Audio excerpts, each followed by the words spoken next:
નીટની પરીક્ષાને લઈને થયેલી ગોબાચારીને કારણે વિદ્યાર્થીઓ સાથે અન્યાય થયાના આક્ષેપ સાથે યુથ કોંગ્રેસ દ્વારા સરકાર વિરુદ્ધ સૂત્રોચ્ચાર કર્યા હતા।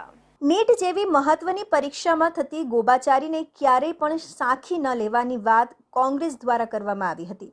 ભાજપની સરકારની રાજમાં સૌથી વધુ પેપર લીક ગુજરાતમાં થઈ રહ્યા છે, છતાં પણ આ ભ્રષ્ટાચાર સરકારની આંખે દેખાતું નથી।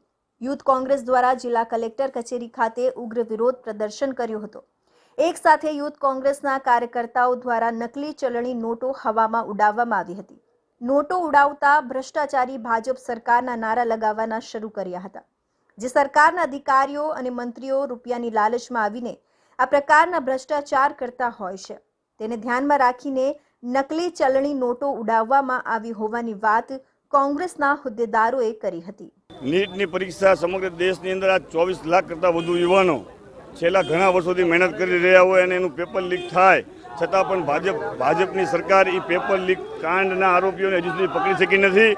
પેપર જે લીક થયું એની પરીક્ષા રદ કરી નથી અને જે પરીક્ષાના પેપરો લીક નથી થયા એવી નીટ પીજીની એક્ઝામ રદ કરવામાં આવી તો સરકાર કયા માર્ગે ચાલે છે એ આજ દેશને પોતે જણાવે। બીજું, આ ડુપ્લિકેટ નોટ લઈને અમે લોકો આવ્યા છીએ કે આ અત્યારે જે ભાજપની સરકારમાં જે ખેલ ચાલી રહ્યો છે, પૈસા આપો અને પેપર લઈ જાઓ, તો અમે પણ આ ડુપ્લિકેટ નોટ લઈને આવ્યા છીએ કે તમે ગરીબના છોકરાઓને ડૉક્ટર બનાવો, જે લોકો સાચી મહેનત કરી રહ્યા છે તમે એને ડૉક્ટર બનાવો।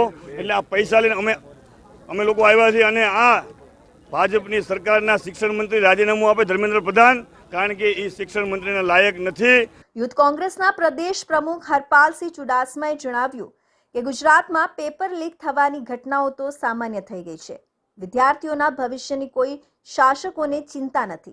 ડબલ એન્જિનની સરકારે એક સાથે જ ભ્રષ્ટાચાર પણ કરતી હોય તેવું જણાય છે।